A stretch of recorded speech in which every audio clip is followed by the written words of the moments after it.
स्वागत है आप सभी का स्टेट पीसीएस क्लासेस में। तो आप सभी ने आर का एग्ज़ाम दिया होगा और आशा करते हैं अच्छा हुआ हो।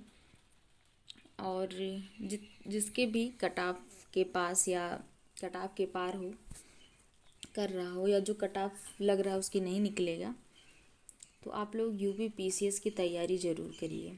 वैसे यूपी पीसीएस की तैयारी जिसका कट ऑफ निकल रहा है उसको भी, क्योंकि आपका जीएस कंप्लीट होता चला जाएगा, जीएस की तैयारी होती रहेगी और आपने अगर फॉर्म भरा है तो आपको देना भी चाहिए पीसीएस। तो इसीलिए जो है प्रैक्टिस सेट चलवाया जा रहा है यूपी पीसीएस प्रीलिम्स एग्ज़ाम के लिए। अभी तो एग्ज़ाम देने के बाद सब ऐसे ही सुस्त पड़े हुए हैं, लेकिन आप लोग को धीरे धीरे जो प्रैक्टिस सेट दिया जा रही है, बहुत चुन चुन के क्वेश्चंस को लाया जा रहा है। क्योंकि जिस तरह से आर में एग्ज़ाम आर में पूछ लिया गया, तो ऐसा नहीं है कि केवल फैक्चुअल ही चीज़ें पूछी जाएँ या फिर एकदम कॉन्सेप्ट ही। तो हम लोग को दोनों तरह से तैयारी के लिए हमेशा रेडी रहना है और तैयारी उस हिसाब से करना है। तो क्वेश्चन भी वैसे ही आप लोग को दिए जाएंगे प्रैक्टिस सेट में। तो आज हम लोग प्रैक्टिस सेट 1 करेंगे यूपी पीसीएस प्रीलिम्स के लिए। और जो भी दोस्त आपकी अगर तैयारी कर रहे हैं तो उनको भी शेयर करिएगा वीडियो।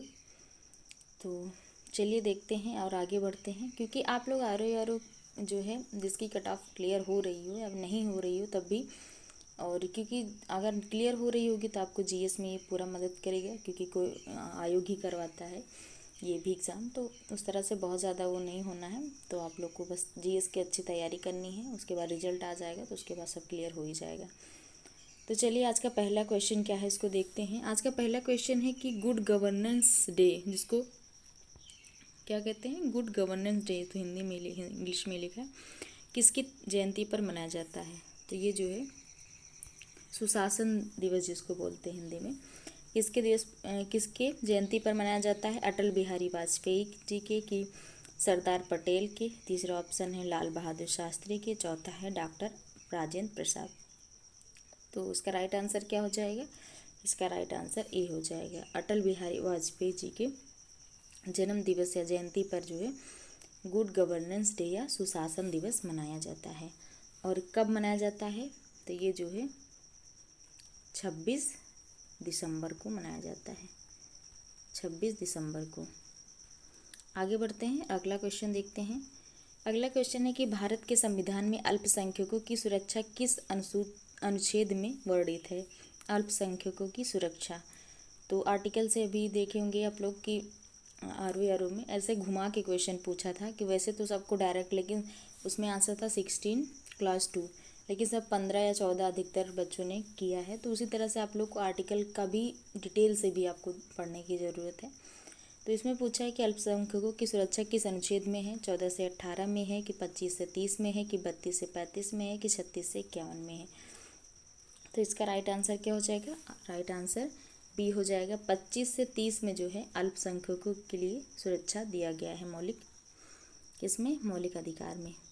आगे बढ़ते हैं, अगला क्वेश्चन देखते हैं कि कावेरी जल विवाद किस राज्यों के बीच है। तमिलनाडु, कर्नाटक, केरल, पुडुचेरी, कि केरल, आंध्र प्रदेश, कर्नाटक, कि तीसरा ऑप्शन है कर्नाटक, महाराष्ट्र, गोवा, कि चौथा है तमिलनाडु, आंध्र प्रदेश, कर्नाटक।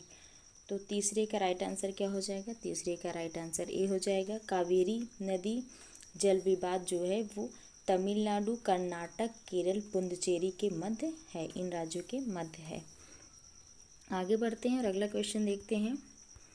अगर आप लोग कमेंट करके बोलेंगे कि जो है अगर आपको और डिटेल से इसमें करवाना है तो हम उस तरह से क्लासेस लेंगे। तो चौथा क्वेश्चन है कि राष्ट्रीय आय का प्रथम वैज्ञानिक अनुमान भारत में किसने लगाया था। तो किसने लगाया था, तो 4 का राइट आंसर बी हो जाएगा। दादा भाई नौरोजी ने सबसे पहले जो है राष्ट्रीय आय का प्रथम वैज्ञानिक अनुमान लगाया था। आगे बढ़ते हैं, अगला क्वेश्चन देखते हैं कि किस योजना को इंटेंसिव डेवलपमेंट योजना कहा जाता है। तीव्र विकास कहा जाता है, यहाँ पे ये शब्द थोड़ा सा मिस्टेक है, तीव्र विकास जिसको बोलते हैं। किस योजना कहा गया था, किस योजना को कहा गया था, किस पंचवर्षीय योजना को, तो तीसरी पंचवर्षीय योजना को, कि चौथी पंचवर्षीय योजना को, कुछ दूसरी, कि पाँचवीं। तो 5 का राइट आंसर क्या हो जाएगा, इसका राइट आंसर ए हो जाएगा। तीसरी पंचवर्षीय योजना को तीव्र विकास योजना कहा गया था।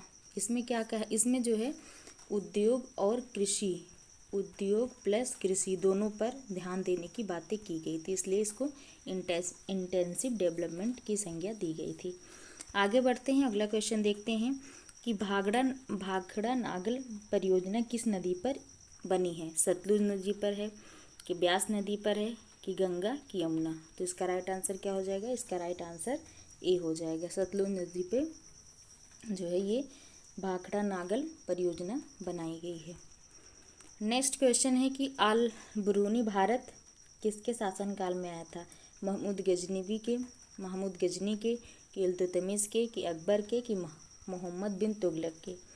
तो 7 का राइट आंसर क्या हो जाएगा? इसका राइट आंसर ए हो जाएगा। मोहम्मद गजनी के समय जो है अलबरूनी भारत आया था, उनके शासनकाल में।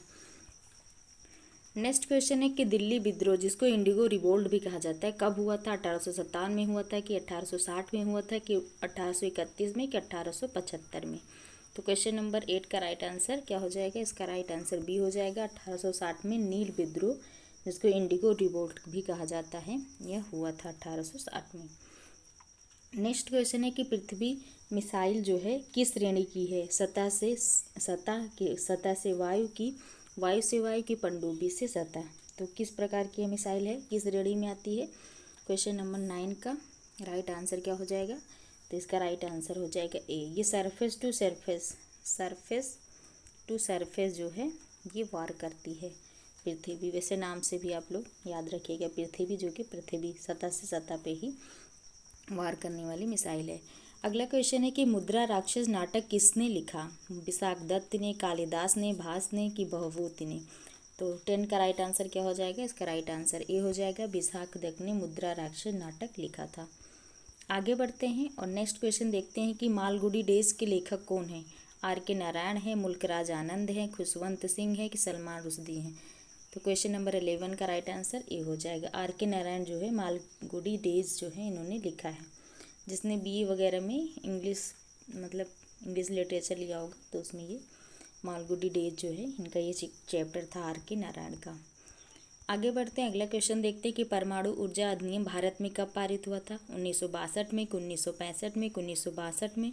2 बार इसमें ऑप्शन गलत, इसमें 63 होना चाहिए था। 1968 में। तो परमाणु ऊर्जा अधिनियम भारत में कब पारित हुआ था? क्वेश्चन नंबर 12 का राइट आंसर ए हो जाएगा। यह 1962 में पारित हुआ था। आगे बढ़ते हैं, अगला क्वेश्चन देखते हैं कि ताशकंद समझौता के समय भारत के प्रधानमंत्री कौन थे? तो इस तरह से क्वेश्चन अब बनाए जाने की संभावना है। वैसे तो आयोग को किसी का नहीं पता है कि कैसा का वो जो है बना सकता है क्वेश्चन, लेकिन सब लोग टेस्ट सीरीज या कुछ भी बनाते हैं तो इस हिसाब से बनाया जाता है ताकि जो है आप वहाँ तक पहुँच सकें। तो ताशकंद समझौता के समय भारत के प्रधानमंत्री कौन थे? तो उस समय जो है कौन थे? तो लाल बहादुर शास्त्री जी थे। तो 20 का राइट आंसर हो जाएगा। ताशकंद समझौता जो है हुआ था लाल बहादुर शास्त्री के समय में। नेक्स्ट क्वेश्चन है कि हीराकुंड बांध किस राज्य में है? ओडिशा में है कि मध्य प्रदेश में है, छत्तीसगढ़ में है कि झारखंड में? तो क्वेश्चन नंबर 14 का राइट आंसर क्या हो जाएगा? ए हो जाएगा। हीराकुंड बांध जो है ये ओडिशा में है। अगला क्वेश्चन है कि नंदन कानन प्राणी उद्यान ये कहाँ पर है? ओडिशा में है, पश्चिम बंगाल में है कि केरल में है कि आंध्र प्रदेश में है? तो नंदन कानन प्राणी उद्यान कहाँ पे है? तो ये जो है ओडिशा में स्थित है। तो ए इसका राइट आंसर हो जाएगा। अगला क्वेश्चन है कि स्वर्ण मंदिर की नींव किसने रखी थी? कभी कभी जैसे पूछ लेता है कि अभी तो ये नींव के बारे में किसने नींव रखी थी, कभी कभी पूछ लेता है इसका जीर्णोद्धार किसने किया था, मतलब इसका जैसे बाद में जो मेंटेनिंग वगैरह करवाते हैं उसको किसने करवाया था। तो और इस पर सोने की परत किसने लगवाई थी, ये सारे क्वेश्चन बन जाते हैं। तो सोने की परत वगैरह किसने लगवाई थी? तो ये बाद में किसके समय में लगी थी? तो हम लोग अभी देखते हैं।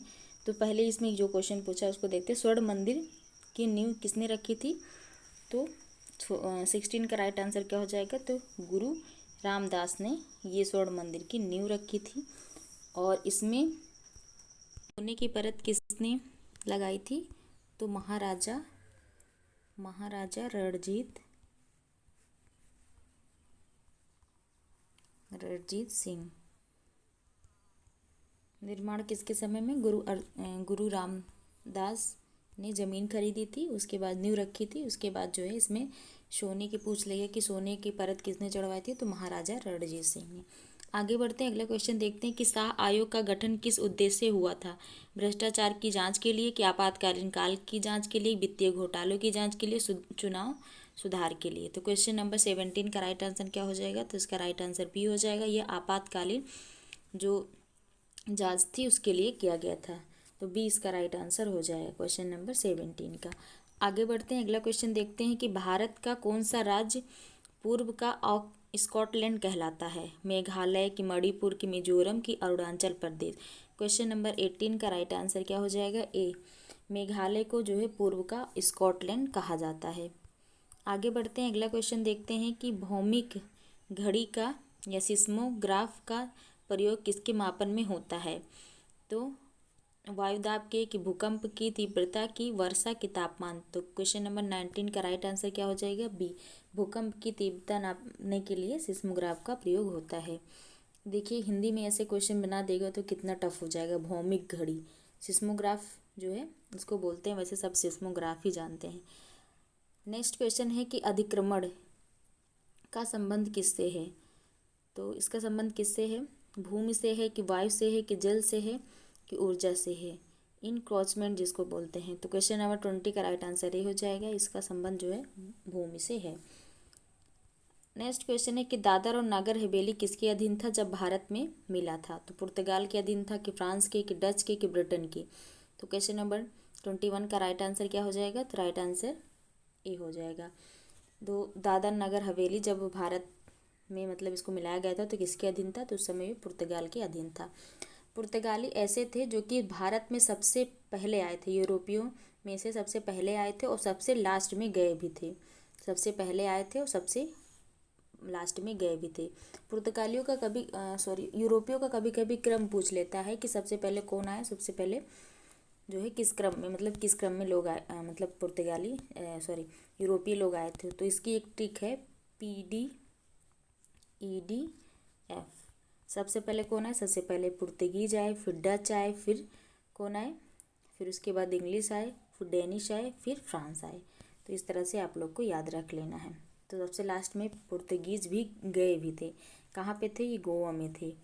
इनको कब, तो इनको 1961 इनको 1961 में यहाँ से मतलब आज़ाद करवाया गया गोवा को, मतलब पुर्तगीज से। और 1987 में गोवा को राज्य बना दिया गया था, ये भी याद रखिएगा। आगे बढ़ते हैं, अगला क्वेश्चन देखते हैं कि भारत में कृषि जनगणना कितने वर्ष के अंतराल पर होती है। 5 वर्ष के, 10 वर्ष के, 2 वर्ष के, 7 वर्ष के।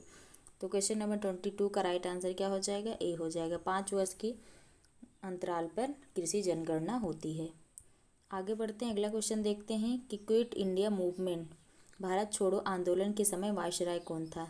ऐसे क्वेश्चन पूछा गया था ना। अभी की कांग्रेस के अधिवेशन के समय वायसराय कौन था, तो उसी तरह से पैटर्न जो है बदला गया है, क्वेश्चन बनाया जा रहा है। तो आप लोग अच्छे से देखिए कि किसके समय में, आप टेक्स्ट बुक भी पढ़िए तो उसमें देखिए ये सब ध्यान देने वाली चीज़ें हैं कि किसके समय में कौन था। तो इसका राइट आंसर क्या हो जाएगा, तो भारत छोड़ो आंदोलन के समय वायसराय कौन था, लॉर्ड लिनलिथगो थे, कि लॉर्ड माउंटबेटन थे, कि लॉर्ड वावेल थे, कि इरविन थे। तो कब हुआ था ये पहले देख लीजिए, उस हिसाब से भी आप निकाल सकते हैं। तो 1942 में भारत छोड़ो आंदोलन शुरू किया गया था। तो उस समय कौन हो सकता है। क्वेश्चन नंबर 23 का राइट आंसर क्या हो जाएगा, ए हो जाएगा। उस समय लॉर्ड लिनलिथगो थे। आगे बढ़ते हैं, अगला क्वेश्चन देखते हैं कि सुंदरवन डेल्टा किन 2 नदियों के संगम से बना है। तो ये तो इजी क्वेश्चन है, गंगा और ब्रह्मपुत्र। तो बी इसका राइट आंसर हो जाएगा। क्वेश्चन नंबर 24 का राइट आंसर क्या हो जाएगा, बी। आगे बढ़ते हैं, नेक्स्ट क्वेश्चन देखते हैं कि सियाचिन ग्लेशियर किस पर्वत श्रृंखला में है। काराकोरम में है, कि जास्कर में है, कि हिमालय में है, कि लद्दाख में है। तो 25 का राइट आंसर क्या हो जाएगा, ए। यह जो है काराकोरम में है। इसको जो है सबसे बड़े युद्धस्थल भूमि भी कहा जाता है। यहाँ पर ये किस घाटी में है, तो यहाँ पर कई सारी घाटी से बियाफो हो गया, विस्तर हो गया, तो ये सभी घाटियाँ भी पाई जाती है। सियाचिन ग्लेशियर सबसे बड़ा ग्लेशियर है, जिसको युद्ध भूमि भी कहा जाता है। आगे बढ़ते हैं, अगला क्वेश्चन देखते हैं। और बहुत सारी जैसे कि पर्वत श्रृंखलाएँ हैं, उसके भी ज्योग्राफी में आप लोग को नोट्स दिया जाएगा या क्वेश्चन आपको जो है दिया जाएगा बाद में, तो पढ़ाई जाएगी श्रृंखलाएँ वगैरह कि सबसे पहले कौन सी है। तो जो ट्रांस हिमालय की श्रृंखला है वो कौन कौन सी हैं, तो इसमें जो है कौन कौन सी आती हैं, जास्कर आती हैं, लद्दाख आती हैं, काराकोरम हो जाएगी, जास्कर हो जाएगी, लद्दाख हो जाएगी। ये तीनों किसकी श्रेणियाँ हैं, तो ट्रांस हिमालय। और ट्रांस हिमालय जो है हिमालय पर्वत से पहले बना था। उसके बाद आ जाएगा हिमालय पर्वत, उसके बाद मध्य हिमालय आ जाएगा, उसके बाद में लास्ट में निम्न हिमालय या फिर जिसको शिवालिक हिमालय भी कहते हैं। तो ये सभी आप लोग को सीक्वेंस से याद करनी चाहिए, क्योंकि सीक्वेंस पूछ लेता है कि उत्तर से दक्षिण में आपको क्रम लगाइए। तो आगे बढ़ते हैं और अगला क्वेश्चन देखते हैं, अभी ज़्यादा डिटेल नहीं करेंगे।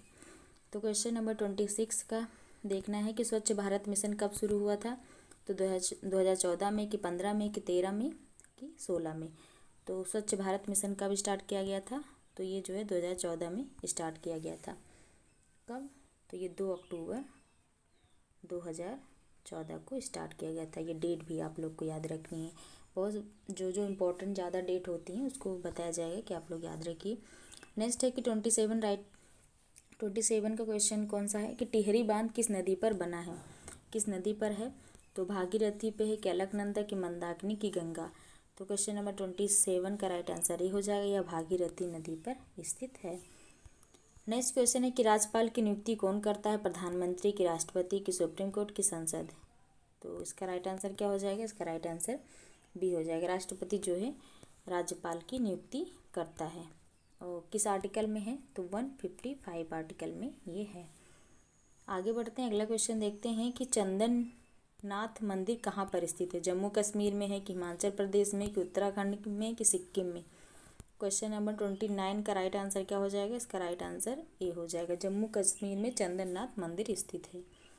आज का लास्ट क्वेश्चन है कि नील आंधी शब्द किस आंदोलन से जुड़ा है, तो नील विद्रोह से कि किसान आंदोलन से कि नमक सत्याग्रह से कि हरित क्रांति से।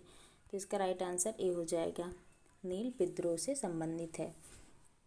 तो ये जो है टेक्स्ट सीरीज प्रैक्टिस सेट के 30 क्वेश्चन रहे, ज़्यादा क्वेश्चन अभी नहीं दिए जाएंगे। आप लोग जितना दिया जा रहा है उतना करिए अच्छे से, और अपनी टेक्स्ट बुक भी पढ़ते रहिए, तभी आप क्वेश्चन सॉल्व कर पाएंगे। और एक ही सोर्स को फॉलो करिए, आप ये नहीं कि हमेशा सोर्स बदलते रहिए। अगर आप किसी बुक से जैसे लक्ष्मीकांत से पढ़ रहे हैं तो लक्ष्मीकांत से ही आप रिवीजन करिए, भले उसका शॉर्ट नोट्स बना लीजिए, लेकिन आप उसी से रिवीजन करिए। अगर आप पढ़ रहे हैं हिस्ट्री के लिए स्पेक्ट्रम, तो स्पेक्ट्रम से ही आप उसको रिवीजन करिए, क्योंकि बार बार हम लोग अलग अलग बुक से पढ़ते रहते हैं, बहुत ज़्यादा फिर इधर। और ख़ासकर एग्ज़ाम टाइम में आप लोग को ध्यान देने वाली बात ये है कि अधिकतर जो आपने पढ़ा है उसी का रिवीजन करके जाइए। बस मैराथन वगैरह बहुत ही अच्छी साबित नहीं होती है कि लास्ट में हम लोग मैराथन देखने लगते हैं। मैराथन मत देखिए, आप जो शॉर्ट नोट्स बनाए रहते हैं उसको देखिए। अभी इस टाइम पे अभी टाइम है तो आप वीडियोज़ को देखते रहिए, और जितने भी दी जा रही हैं प्रैक्टिस सेट के तौर पे, तो आप इससे हो जाएगा कि आप जितना पढ़िए उसके बाद क्वेश्चन लगाएंगे, नहीं तो वैसे भी आप ऑलराउंड जो है क्वेश्चन लगाएंगे तो आपकी चीज़ें सही रहेंगी। तो आप ऐसे ही देखते रहिए, अगर कुछ सुधार की इसमें ज़रूरत होगी तो आप लोग कमेंट करिएगा। तो वीडियो को देखने के लिए बहुत बहुत धन्यवाद, थैंक यू सो मच।